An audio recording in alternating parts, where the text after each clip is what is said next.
Hello बच्चों, कैसे हैं आप लोग। आपका स्वागत है आपके online platform physics study by Rajeev sir.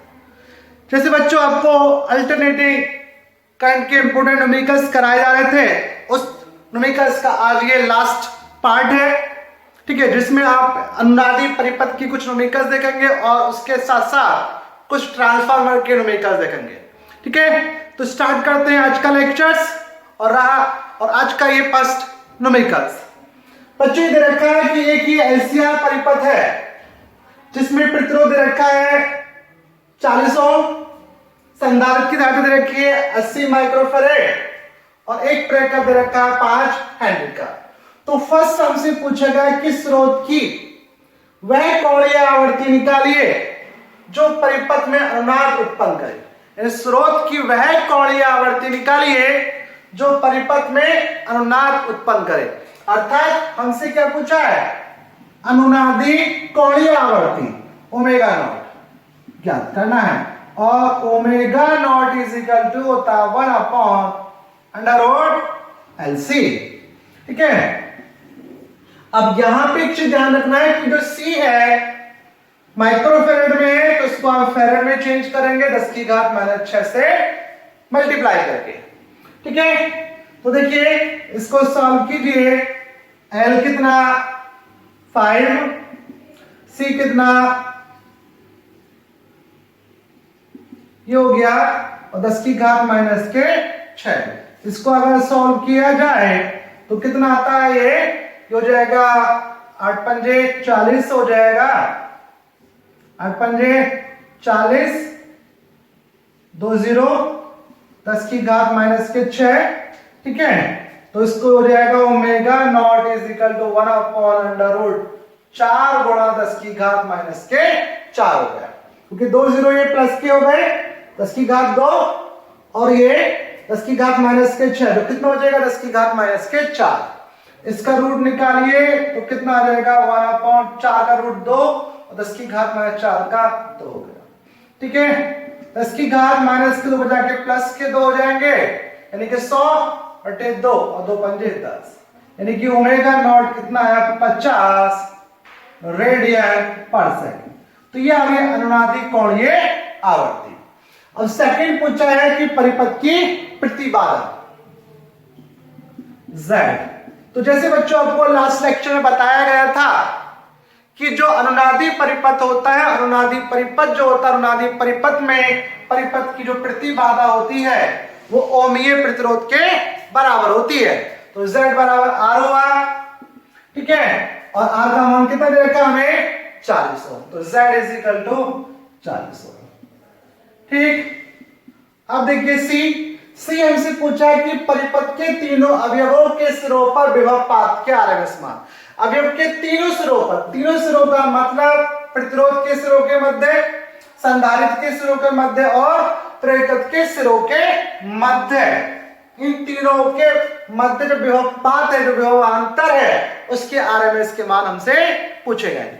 तो सबसे पहले क्या करेंगे, इनकी वैल्यू निकालने के लिए, इनकी वैल्यू निकालने के लिए सबसे पहले क्या निकालेंगे, परिपथ में बहने वाली धारा।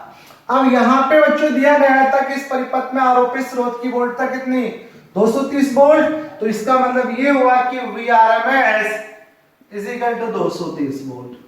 ठीक है, और Z हमें दिया था, तो चूंकि Z इज इक्वल टू क्या हो जाएगा Vrms अपॉन Irms, Z 40 और ये कितना 230 और ये Irms, तो Irms इज इक्वल टू आ जाएगा 230/40, 0 से 0 कैंसिल और Irms इज इक्वल डिवाइड कर दीजिए 4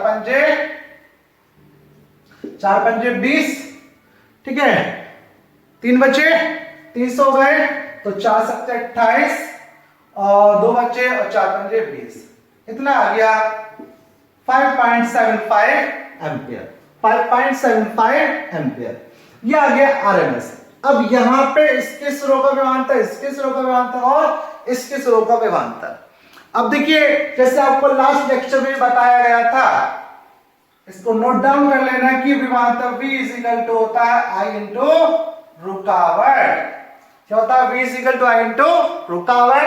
तो फर्स्ट पूछा है प्रतिरोध के सिरों का विभवांतर, तो प्रतिरोध के सिरों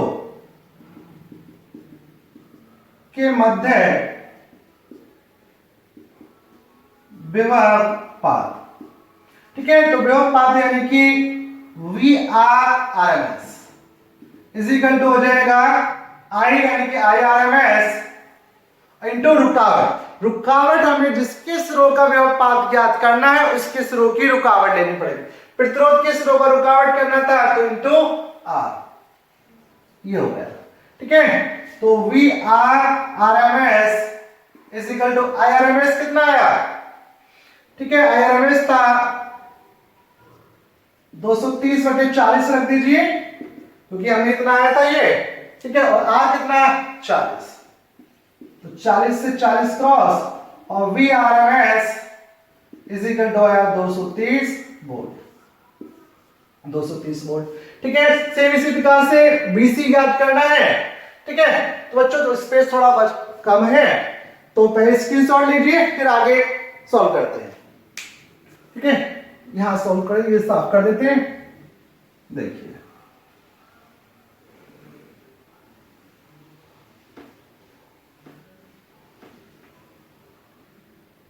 देखिए, ठीक है, अब VRMS आ गया। अब BC, तो VCRMS, तो VCRMS क्या होगा? IRMS यानी I इंटू रुकावट, और संधारित्र की रुकावट क्या होती है? XC। ठीक है, तो IRMS कितना आया था? 5.75 लगा दीजिए, 230/40 लगा, 230/40 लगा दीजिए, कैलकुलेशन इजी हो जाएगी। ठीक है, और XC, ठीक है, और यहां पे देखिए XC क्या था? XC की वैल्यू निकालेंगे तो XC इज इक्वल टू क्या होता है? 1/ωc। तो XC इज इक्वल टू हो जाएगा 1/ωc। तो ये हो गया 230/40, और ओमेगा क्योंकि हमें अनुनाद की स्थिति में निकालना है तो ओमेगा नॉट C। तो ओमेगा नॉट जो आया था कितना आया था? 50, और C आया है कितना? 80 गुणा 10⁻⁻6। इसको सॉल्व करें देखिए बच्चों, तो यहां पे आ जाएगा, यहां पे इसको सॉल्व किया जाए तो 230 और ये हो जाएगा 2 5 4 5 20, 2 और 8 दूनी 16, यानी कि 230/16 हो गया।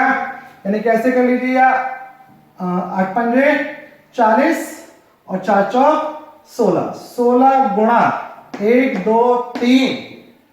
ठीक, और एक यहां मल्टीप्लाई करके आएगा। ठीक है, यानी कि आप ऐसे मान लीजिए 1 2 3, 10 की घात +3 -6 -3 बचेंगे। ठीक है, और यहां पे कितना आ जाएगा? 4 5 20, और यानी कि 60, यानी कि कितना आ जाएगा? 4 10 की घात -2 बचेंगे। ऊपर जाके +2 हो जाएंगे तो 230, और ये होगा 30/16। ठीक है, यानी कि VCRMS। ठीक है, और इसको आप डिवाइड कर लीजिएगा, तो इसको डिवाइड कर लेंगे तो ये आ जाएगा VC की वैल्यू। ठीक, डिवाइड आप कर सकते हैं आसानी से, कोई नहीं, 4 से सॉल्व कर लेना, आंसर आ जाएगा। ठीक है, अब देखिए नेक्स्ट पूछा था VL, यानी कि VL के सिरों का विभवांतर, तो VLRMS इज इक्वल टू हो जाएगा IRMS इंटू रुकावट। रुकावट किसके लिए नहीं? क्योंकि कुंडली के सिरों का विभवांतर प्रेरक के सिरों का विभवांतर निकाल रहे हैं, तो इसी की हम रुकावट यूज करेंगे। इसकी रुकावट क्या होगी? XL। ठीक है, तो देखिए VLRMS, IRMS कितना आया था? 230/40, और XL इज इक्वल टू क्या हो जाएगा? ओमेगा। ठीक है, तो VLRMS इज इक्वल टू यह रहेगा 230 गुणा 40। ठीक, ओमेगा नॉट 50, और L कितना था? L था हमारा 5। ठीक है, 0 से 0 क्रॉस हुआ, और ये आ गया VLRMS कितना हो जाएगा? 25 25 या 75, यहां से लगे 7, और 25 दूनी 50, 50 और 7 57, 57 हुआ और एक 0 अपॉन 4। ठीक है, डिवाइड करेंगे इसको, हम इसको डिवाइड करेंगे। आई होप दोनों की वैल्यू सेम आएगी, ये वैल्यू जो आएगी दोनों की क्या आएगी, सेम आएगी। ठीक है, तो इसको अगर आप डिवाइड करना चाहें तो डिवाइड कर दीजिए। 4 एकम 4 हुआ, कितना बचा, 1 बचा, कितना हो गए 17, तो 4 चौक 16, 4 चौक 16 हो गए, 1 बचा 15 हो गए और 4 तिया 12। ठीक है, 4 तिया 3 बचे 30 हो गए, 4 7 28, 4 पंजे 30, इतना आ गया वोल्ट। ठीक है, तो ये आ गए इनके विभव पाठ। ठीक है, यानी कितना आया, 1437.5 वोल्ट आया। और आई होप ये भी शायद इतना ही आ जाएगा, सॉल्व करेंगे देखिए इतना ही आ जाएगा। ठीक है, तो ये होगा इनके स्रो का पाथ। ठीक है, शायद बच्चों एक इसमें न्यूमेरिकल्स छूटा था, इसमें हमसे और धारा का शिखर मान और पूछा गया था, धारा का शिखर मान, धारा का आयाम और पूछा गया था। ठीक है, तो आप निकाल सकते हैं, धारा का आयाम निकालना चाहें, क्योंकि हमने यहाँ पे z निकाला था, z ज्ञात करा था, तो z की हेल्प से ही आ जाएगा। ठीक है, क्योंकि यहाँ Vrms है, तो उसको आप देखिए धारा का आयाम रहा था, तो धारा का आयाम आ जाएगा z is equal to v not upon I not, और I not is equal to v not upon z, और v not is equal to क्या होता है, Vrms √2 अपॉन z हुआ। ठीक है, तो ये आ जाएगा, यानी कि I not is equal to Vrms कितना 230 √2 और z कितना था, z आया था 40, ये 0, तो I not is equal to 23 √2 upon 4 ampere, ये आ गया। ठीक है, तो इसकी सॉल्व लीजिए, फिर देखते हैं नेक्स्ट न्यूमेरिकल्स।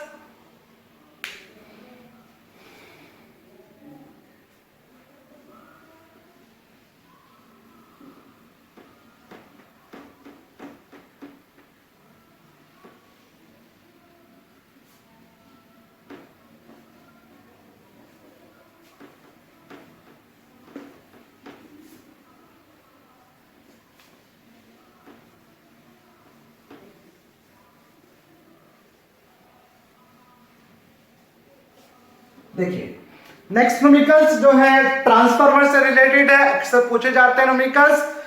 देखिए नेक्स्ट न्यूमेरिकल दे रखा है कि एक अपचायी ट्रांसफार्मर है,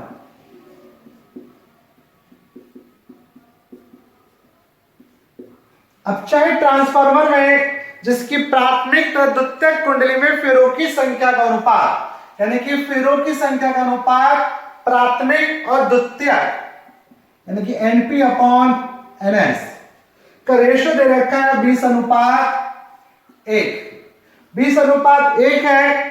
और जब 250 वोल्ट का निवेशी वोल्टेज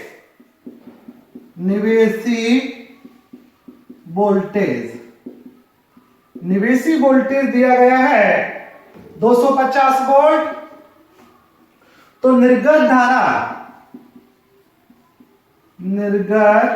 धारा 8 एम्पियर होती है। तो 100% दक्षता मानकर 100%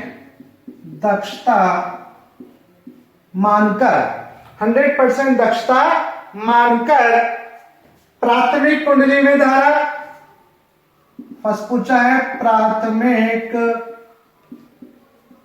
कुंडली में धारा यानी कि आईपी, और सेकंड पूछा है निर्गत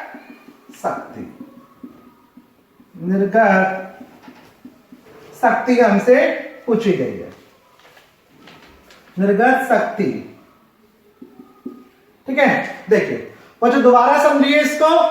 यहां दे रखा है कि एक अपचायी ट्रांसफार्मर है, उस अपचायी ट्रांसफार्मर में प्राथमिक कुंडली और द्वितीयक कुंडली, जैसे आप जानते हैं अपचायी ट्रांसफार्मर में अपचायी ट्रांसफार्मर क्या होता है कि वह ट्रांसफार्मर जो हाई वोल्टेज उच्च वोल्टता की प्रत्यावर्ती धारा को निम्न वोल्टता की प्रत्यावर्ती धारा में परिवर्तित कर दे, तो उसको क्या कहते हैं, अपचायक ट्रांसफार्मर।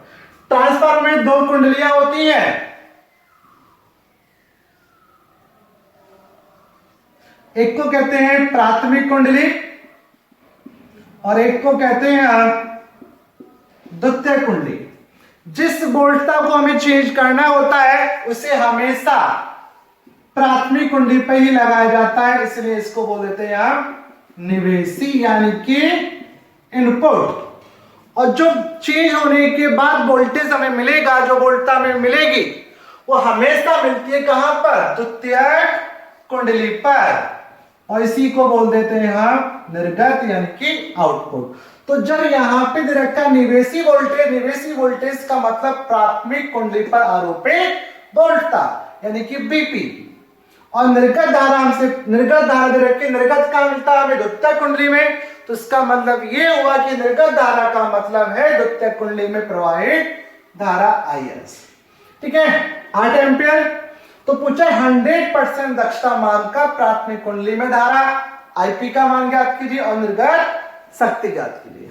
तो बच्चों देखना ट्रांसफार्मर के जो न्यूमेरिकल्स होते हैं, केवल आपको ये फॉर्मूला ध्यान रखना है ट्रांसफार्मर के लिए कि NS upon NP is equal to होता है BS upon BP is equal to IP upon IS।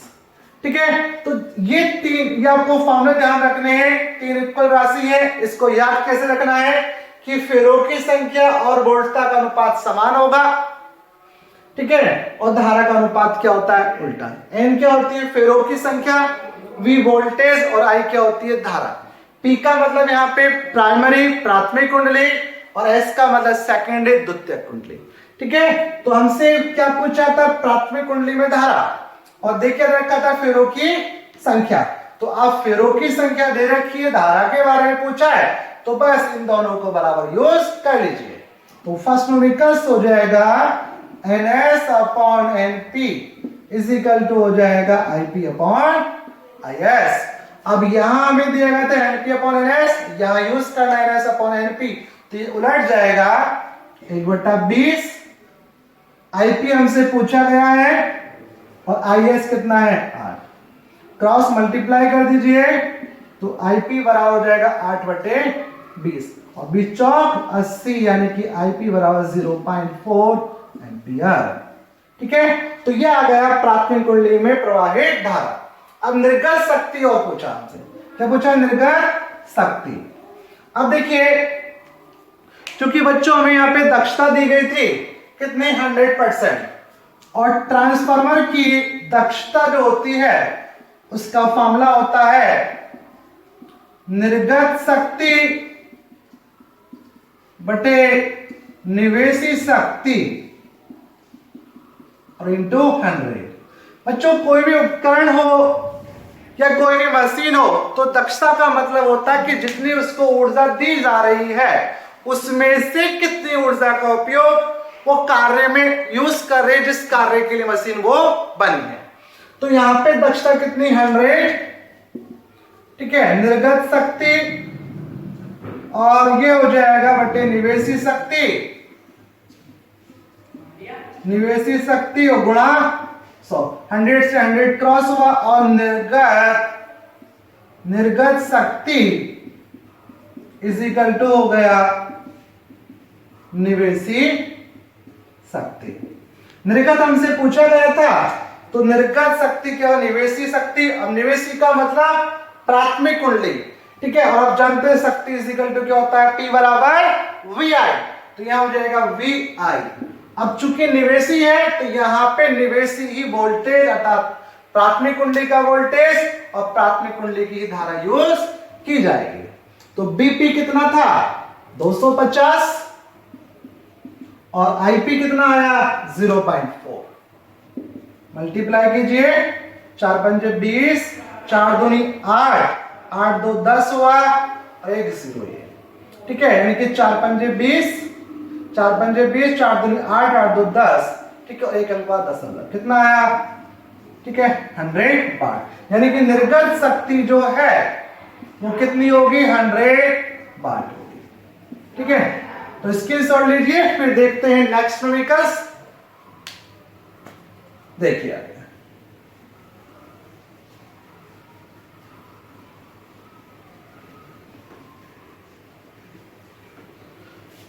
और जो नेक्स्ट न्यूमेरिकल्स भी हम ट्रांसफार्मर का देखेंगे, ठीक है। और नेक्स्ट न्यूमेरिकल्स हमें दिया गया है, नेक्स्ट न्यूमेरिकल दे रखा है कि एक ट्रांसफार्मर का परिमाण अनुपात, ट्रांसफार्मर का परिमाण अनुपात दे रखा है 12.1 है, 12.5। यदि इसकी प्राथमिक कुंडली को 220 के प्रत्यक्ष धारा स्रोत से जोड़ दे, प्राथमिक कुंडली यानी कि प्राथमिक कुंडली पर आरोपित वोल्ट था बीपी कितना है 220 वोल्ट। तो पूछा गया है द्वितीय कुंडली में प्राप्त वोल्टेज ज्ञात कीजिए, द्वितीय कुंडली में प्राप्त वोल्टेज। ये कोई ट्रांसफार्मर है और ट्रांसफार्मर का परिमाण अनुपात दे रखा है 12.5 और इसकी प्राथमिक कुंडली पर अगर 220 वोल्टेज की सप्लाई को जोड़ दें तो द्वितीय कुंडली पर प्राप्त वोल्ट था। तो बच्चों एक चीज ध्यान रखना, ट्रांसफार्मर का जो परिमाण अनुपात होता है वो ये होता है, इसको व्यक्त करते हैं स्मॉल आर से, और small R is equal to होता है एस अपॉन एनपी या वीएस अपॉन बीपी। अर्थात द्वितीय कुंडली में फेरों की संख्या और प्राथमिक कुंडली में फेरों की संख्या का अनुपात या द्वितीय कुंडली में प्राप्त वोल्टता और प्राथमिक कुंडली पर आरोपित वोल्टता के अनुपात को ट्रांसफार्मर का परिमाण अनुपात कहते हैं। तो ये हमें वोल्टता दे रखी थी, तो R इज इक्वल टू हो जाएगा VS अपॉन VP। R कितना 12.5, BS हमसे पूछा था, BP कितना हो गया 220, तो VS is equal to 12.5 into 220 multiply कर देंगे और आंसर आ जाएगा ये वोल्ट। ठीक है, तो ये हो जाएगा द्वितीय कुंडली पर प्राप्त वोल्टता। ठीक है, इसके सॉल्व लीजिए। तो बच्चों ये हो गया आपके एनसीईआरटी के इंपॉर्टेंट न्यूमेरिकल्स। ठीक है, ये लास्ट न्यूमेरिकल्स था। ठीक है, आई होप आपको समझ में आया होगा। और बच्चों लेक्चर पसंद आया हो, आपको न्यूमेरिकल्स का कलेक्शन अच्छा लगा हो तो इन सभी न्यूमेरिकल्स को अपने फ्रेंड के साथ शेयर करना। ठीक है, जितने आपके ग्रुप से उनको भी शेयर करना। ठीक है, और जिसने मेरे चैनल को सब्सक्राइब नहीं करा है तो चैनल को सब्सक्राइब कर देना और बेल आइकन को प्रेस कर देना। ठीक है, थैंक यू, धन्यवाद।